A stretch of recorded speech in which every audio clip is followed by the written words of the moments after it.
स्वागत करते हैं आप सबका मोल कंसेप्ट के अंतिम क्लास कह लें या पार्ट थर्ड कह लें, तीसरे क्लास में। पहले दिन हमने देखा था मोल को संख्या के पद में, मोल को द्रव्यमान के पद में और मोल को आयतन के पद में व्यक्त करते हैं। इसमें आज हम सब मोल को आयतन के पद में व्यक्त कैसे करते हैं, मोल और आयतन में क्या रिश्ता है, इसके बारे में हम पढ़ेंगे। सबसे पहले तो यह ध्यान में रखना है हमको, मोल आयतन के रूप में गैसीय पदार्थों के लिए इस्तेमाल होता है प्रायः। अर्थात जहां गैस है, जैसे ऑक्सीजन, कार्बन डाइऑक्साइड, अमोनिया, यूं सल्फर डाइऑक्साइड, ऐसे जैसे गैस हैं, उसके एक मोल का आयतन निकालने के लिए ही मोल इन टर्म्स ऑफ वॉल्यूम का इस्तेमाल होता है। तो हमें इस बात का ध्यान रखना है, मोल इन टर्म्स ऑफ वॉल्यूम गैसीय आयतन के लिए होता है। अब सबसे पहले हम मोलर आयतन देखते हैं। मोलर आयतन, मोलर वॉल्यूम किसे कहते हैं? फिर से मोलर आयतन शब्द के अनुसार ही एक मोल का आयतन। डिफिनीशन हो जाएगा, किसी गैस के एक मोल अणु का जो आयतन होगा, गैस के एक मोल अणु के आयतन को मोलर आयतन कहते हैं। तो सिंपल सा हमें लगता है कि डिफिनेशन स्पष्ट हो गया होगा। मोलर आयतन गैस के एक मोल का आयतन, एक मोल का आयतन का अभिप्राय हो गया 6.02 इंटू 10 टू द पावर 23 अणु का आयतन। इसका जो आयतन होगा इसे ही कहते हैं मोलर आयतन। मोलर आयतन के बाद हम एक टर्म देखते हैं, मानक मोलर आयतन।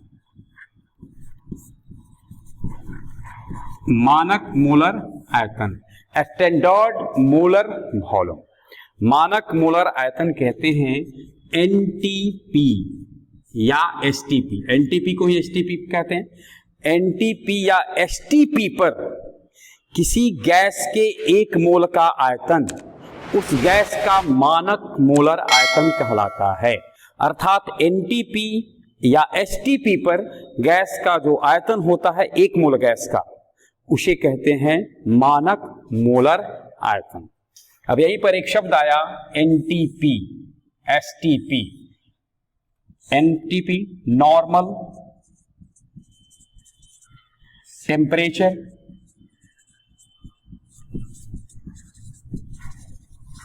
प्रेशर। इसमें स्टैंडर्ड टेम्परेचर, प्रेशर दोनों एक ही अर्थ में प्रयुक्त किए जाते हैं। ऐसा नहीं कि एनटीपी और एसटीपी अलग अलग हैं। एनटीपी को ही एसटीपी कहते हैं, एसटीपी को ही एनटीपी कहते हैं। यहां दो शब्द से बना है यह, एनटी और एनपी। तो हम देखते हैं एनटी यानी नॉर्मल टेम्परेचर किसे कहते हैं। कई टेम्परेचर होते हैं, रूम टेम्परेचर होते हैं, नॉर्मल टेम्परेचर होते हैं। नॉर्मल टेम्परेचर को हम लोग स्टैंडर्ड टेम्परेचर कहते हैं। एनटी या एसटी, यह मान्यता है 0 डिग्री सेंटीग्रेड। 0 डिग्री सेंटीग्रेड ताप को नॉर्मल टेम्परेचर, स्टैंडर्ड टेम्परेचर कहा गया। अर्थात यदि कोई गैस 0 डिग्री सेंटीग्रेड पर लिया गया है तो हम कहेंगे कि गैस नॉर्मल टेम्परेचर पर है। डिग्री सेंटीग्रेड टेम्परेचर का एसआई मात्रा केल्विन होता है। डिग्री सेंटीग्रेड को केल्विन में बदलने के लिए फॉर्मूला है T डिग्री सेंटीग्रेड बराबर 273 प्लस T केल्विन। जैसे अब देखिए 27 डिग्री सेंटीग्रेड को केल्विन में बदलना हो तो 273 प्लस 27 केल्विन अर्थात 300 केल्विन। पलट के देखेंगे, अगर केल्विन में दिया हुआ है T केल्विन बराबर हो जाएगा T माइनस 273 डिग्री सेंटीग्रेड।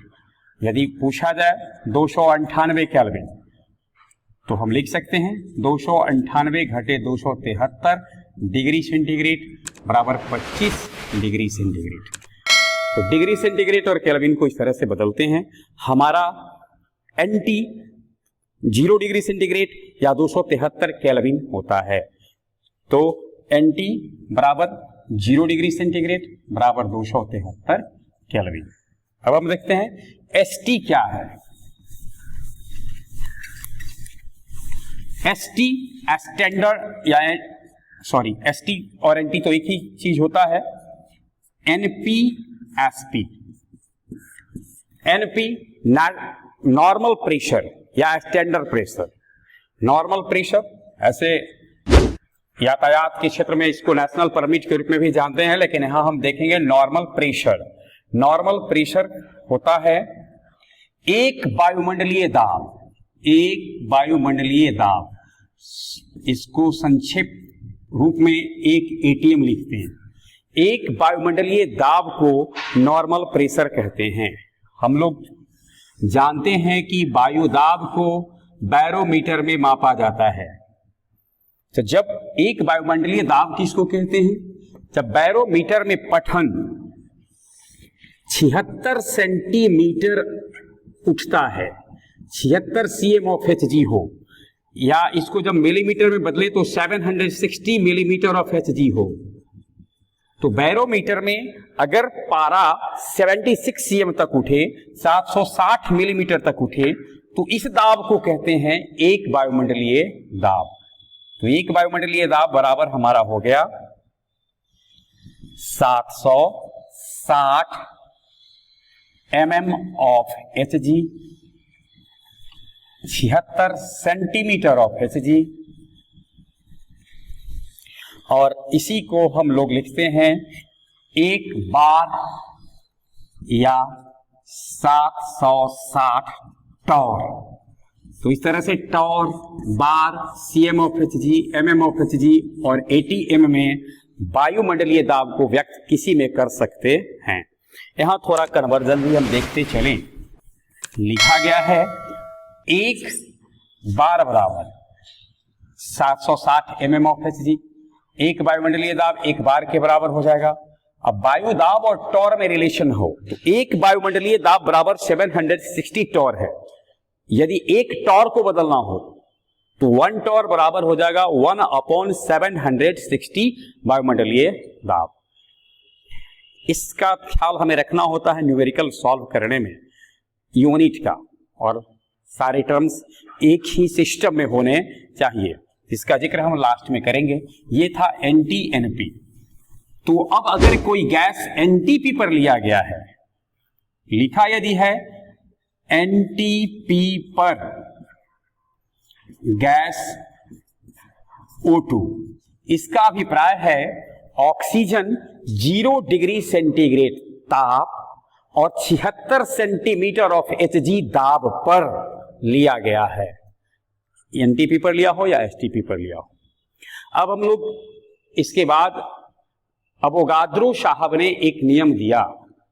उन्होंने बताया कि यदि समान ताप और दाब पर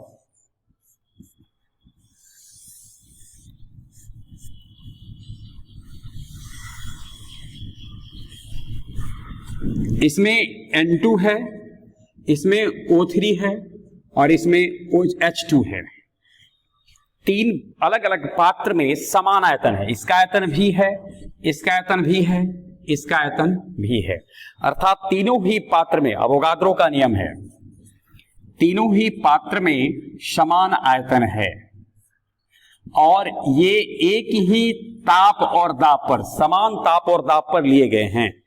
तो समान ताप और दाब पर सभी गैस के समान आयतन में अणुओं की संख्या समान होती है।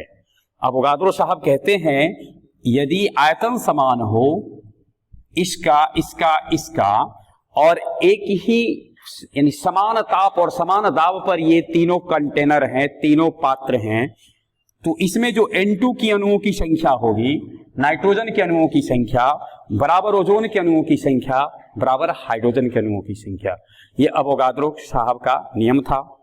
अब है प्रयोग से यह ज्ञात हुआ एक मोलर आयतन, एक मोलर आयतन किसी गैस का जो होता है, एक मोलर आयतन किसी गैस का NTP पर एक मोलर आयतन गैस का वह 22.4 लीटर होता है। अब यह हमको ध्यान में रखना है, यही हमें याद रखना है। यानी एक मोल गैस को अगर हम आयतन में कन्वर्ट करें तो वह 22.4 लीटर होता है। इसको अगर हम मिलीलीटर में कन्वर्ट कर दें, 22.4 गुने 1000 मिलीलीटर, 22,400 मिलीलीटर। एक cm क्यूब यानी 1 सेंटीमीटर क्यूब बराबर होता है 1 मिलीलीटर। 1 सेंटीमीटर एक सीसी इसका 1 सेंटीमीटर क्यूब का 1 cm क्यूब बराबर 1 मिलीलीटर होता है। इस तरह से अगर हम देखेंगे इसको मीटर क्यूब में बदलें तो 1 मीटर क्यूब बराबर 1 मीटर क्यूब बराबर 100 सेंटीमीटर का क्यूब बराबर 100 cm क्यूब। अभी 100 cm क्यूब को मिलीलीटर में बदल दें 1 और इतना के बदले मिलीलीटर लिख सकते हैं। इसको लीटर में बदलेंगे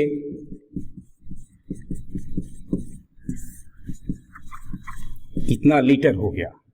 अर्थात 1 मीटर क्यूब अगर किसी गैस का लिया जाएगा तो उसका आयतन 1000 लीटर। यानी अगर एक बर्तन का अगर 1 मीटर क्यूब 1 मीटर लंबा 1 मीटर चौड़ा 1 मीटर ऊंचा हो तो उसका जो आयतन होगा उसमें जो गैस होंगे उसके आयतन 1000 लीटर के बराबर होंगे। सीएम क्यूब को हम लोग सीसी भी कहते हैं, क्यूबिक सेंटीमीटर। कहीं लिखा अगर सीसी रहेगा तो इसका अभिप्राय होता है क्यूबिक सेंटीमीटर। तो सीएम क्यूब हो सीसी हो, एक ही सेंस में इसके इस्तेमाल होते हैं। हमें केवल यह ध्यान में रखना है एक मोलर गैस का आयतन किसी भी मोल का हो एनटीपी पर 22.4 लीटर होता है। ये था हमारा डिफाइनेबल टर्म। अब प्रॉब्लम किस तरह से इसमें पूछते हैं? प्रॉब्लम 2 तरह के होते हैं। गैस जो लिए गए हैं गैस एनटीपी पर होंगे, एनटीपी या एसटीपी पर होंगे और उस पे नहीं होंगे, एनटीपी एसटीपी पर नहीं होंगे। एनटीपी और एसटीपी पर जब नहीं होंगे तब हम क्या करेंगे और एनटीपी पर जब होंगे तब क्या करेंगे। अर्थात गैस जो लिया गया है वह नॉर्मल टेम्परेचर प्रेशर पर है तो मोल की संख्या मोल बराबर। अब इस स्थिति में क्या है, जो आयतन दिया है 1 मोल का आयतन, 1 मोल गैस का आयतन बराबर 22.4 लीटर। अर्थात हमको अगर अब इसको ऐसे भी कहते हैं 6.02 गुने 10⁻23 अणु गैस के अणु बराबर हो जाएंगे 22.4 लीटर। अब इस स्थिति में अगर हमको पूछा जाए कि कितने होंगे मोल की संख्या तो नंबर ऑफ मोल बराबर गिवन वॉल्यूम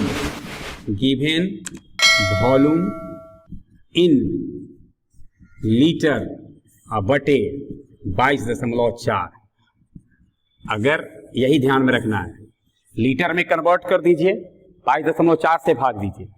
यदि मिलीलीटर में है तो लिख सकते हैं गिवन वॉल्यूम इन मिलीलीटर अपॉन 22,400 को मिलीलीटर में बदल देंगे तो 22,400 से भाग देंगे। यानी हम ये भी लिख सकते हैं कि गिवन वॉल्यूम इन ml अपॉन 22,400। ज्यादातर यही इस्तेमाल कीजिए और स्वाभाविक है वॉल्यूम अगर निकालना रहेगा तो मोल से 22.4 को गुना कर देंगे निकल जाएगा। अब एक क्वेश्चन देखते हैं हम लोग। अब जैसे दिया रहेगा 5.6 लीटर O2 एनटीपी पर है में मोलों की संख्या, तब इसमें नंबर ऑफ मोल हो जाएंगे ऑक्सीजन के कितने, गिवन वॉल्यूम कितना है 5.6, इसको 22.4 से भाग दे देंगे, लगभग 4 कट जाएगा, 1/4 मोल। इसको आप चाहें तो 0.25 मोल लिखिए। तो इस प्रकार से अगर एनटीपी पर दिया रहेगा तब हम संबंध तो देख लिए, लेकिन यदि एनटीपी पर नहीं है, एसटीपी पर नहीं है गैस, तब क्या करेंगे? तो उसी स्थिति में कुछ फॉर्मूला हमें ध्यान में रखना होता है, जिसके बारे में विशेष रूप से गैसीय समीकरण में पढ़ना है, लेकिन उसका कुछ हम जिक्र करते हैं। पहला फॉर्मूला जो हमें ध्यान में रखना है वह बॉयल्स लॉ से है। बॉयल्स ने गैस के दाब और आयतन के बीच में रिश्ता बनाया और बताया कि पी भी कांस्टेंट होता है, यानी किसी गैस के जब कांस्टेंट यदि टी अचर रहे,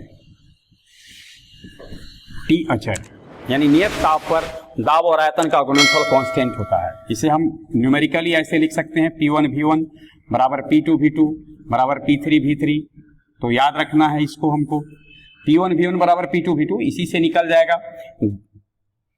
उसके बाद चार्ल्स लॉ, विशेष रूप से गैस में हम लोग इसको पढ़ेंगे, लेकिन प्रॉब्लम बनाने में इसको थोड़ा सा ध्यान में रखना है। Charles law, V/T constant, P pressure जब रहेगा कांस्टेंट, तो इससे हम यह कह सकते हैं V1/T1 बराबर V2/T2। अब इस चार्ल्स और बॉयल्स के नियम को संयुक्त कर देंगे, अगर चार्ल्स बॉयल्स नियम को दोनों को संयुक्त कर देंगे तो एक फॉर्मूला निकलेगा P1 V1 T1 बराबर P2 V2 T2 बराबर इसी तरह से P3 V3 T3। जितने गैस दिए रहेंगे, जनरली दो गैस की तुलना एक बार करते हैं हम लोग, तो इस तरह से दाब ताप आयतन के बीच में रिलेशन निकाल लेना पड़ेगा सबसे पहले हमको, कि किस टेम्परेचर पर दिया है, किस दाब पर दिया है, और उस आधार से हमें आयतन की गणना कर लेनी है। टेम्परेचर और प्रेशर के जब दिया रहे और वह स्टैंडर्ड एसटीपी एनटीपी ना हो, कुछ दूसरा हो, एसटीपी एनटीपी पर हो तो कुछ नहीं सोचना है, सभी गैस के एक मोल का आयतन 22.4 लीटर होता है। लेकिन अगर नहीं है तो इन सूत्रों का इस्तेमाल कर भी ज्ञात करेंगे, और जो ही हम भी ज्ञात कर लेंगे, भी निकालने के बाद आदर्श गैस समीकरण, ideal gas equation, ideal gas equation की सहायता से, आइडियल गैस इक्वेशन है पीवी बराबर nRT। एन समझ रहे हैं number of mole, P pressure, भी वॉल्यूम, आर को कहते हैं real gas constant, gas constant कहते हैं आर को, रियल गैस कांस्टेंट। इसका मात्रक, आर का मात्रक ध्यान में रखना है, एटमॉस्फेरिक प्रेशर यानी एटीएम, लीटर मोल प्रति केल्विन, प्रति मोल प्रति केल्विन, एटमॉस्फेरिक प्रेशर लीटर प्रति मोल प्रति केल्विन, ये इसका आर का मात्रक है। और इसका वैल्यू होता है, यानी आर का मान 0.0821, इतना बैठा देंगे, इतना यूनिट। तो यदि हम भी निकालेंगे, जैसा हमने जिक्र किया चार्ल्स बॉयल्स के नियम से, P वहां दिया रहेगा, N कैसे निकालेंगे, N बराबर नंबर ऑफ मोल है बराबर given mass upon molecular mass, molecular mass निकालना पड़ेगा हमको, और गिवन मास अर्थात स्मॉल m कैपिटल M, यानी N के बदले हम फॉर्मूला रख रहे हैं small m, given mass M, capital M, molecular mass. R दिया रहेगा, R ये बैठाना पड़ेगा, T दिया रहेगा। इस आधार से हम या तो N निकालना रहे तो N निकाल सकते हैं, P निकालना रहे तो P निकाल सकते हैं। ये फॉर्मूला का इस्तेमाल हम तब करते हैं जब NTP या STP पर गैस नहीं दिया रहता है तो करते हैं। इसी फॉर्मूला को थोड़ा और हम डिराइव कर लेते हैं। एक जैसा हम लोग जानते होंगे, घनत्व तो बराबर होता है द्रव्यमान बटे आयतन। कभी कभी गैस का घनत्व तो दे दिया जाता है और तब घनत्व यानी D बराबर m/v। आणविक द्रव्यमान में आयतन से भाग देंगे तो उसका घनत्व निकल जाएगा। यहाँ m दिया गया मास नहीं है बल्कि m आणविक द्रव्यमान है। कैपिटल M से हमने पहले पीछे दिया, कैपिटल M से हम आणविक द्रव्यमान को सूचित करते हैं। अब PV बराबर था हमारा nRT, n की जगह देखा गया small m by capital M, तो mRT बटे कैपिटल M। तो हम लिख सकते हैं P बराबर nRT बटे कैपिटल M। अब हम चाहें इंटू V को, अब वहां से देखिए m/v बराबर D, तो m/v के बदले अब हम बैठा करके निकाल सकते हैं D, यहीं तक रहने देते हम इसको, P बराबर mRT बटे mv करके भी हम निकाल सकते हैं। तो इस प्रकार से जब हमारा P निकालना हो तो हम इस फार्मूला का इस्तेमाल कर सकते हैं। इसी तरह से हमको V निकालना हो तो हम nRT/P कर सकते हैं। ये सब फार्मूला का इस्तेमाल हमको तब करना है जब NTP या STP पर गैस दिया नहीं रहता है। अब एक प्रॉब्लम देखते हैं हम अंत में और उसी से कहानी खत्म किया जाएगा आज का। NTP पर O3 है, ओजोन, इसका अर्थ क्या क्या होगा? NTP पर O3 है, इसका आयतन होगा 1 मोल का,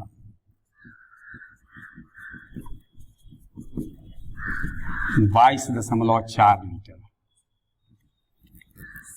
द्रव्यमान होगा यानी मोलर द्रव्यमान, ऑक्सीजन का 16 होता है तो 3 × 16 48 ग्राम। अणु की संख्या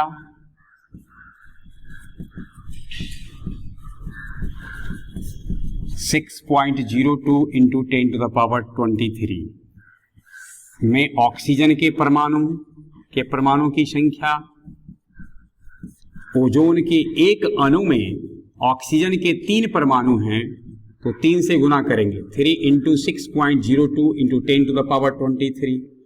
और अधिक क्वेश्चन पूछा जा सकता है, पूछा जाएगा अगर कि इसमें हमारा ऑक्सीजन के कितने इलेक्ट्रॉन होंगे, कितने प्रोटॉन होंगे। अगर इलेक्ट्रॉन की संख्या पूछा जाता है तो नंबर ऑफ इलेक्ट्रॉन ऑक्सीजन में 8 होते हैं, 8 से मल्टीप्लाई करेंगे। थोड़ा सा इस दोनों पे गौर करें, 48 ग्राम ये है और 22.4 लीटर ये है।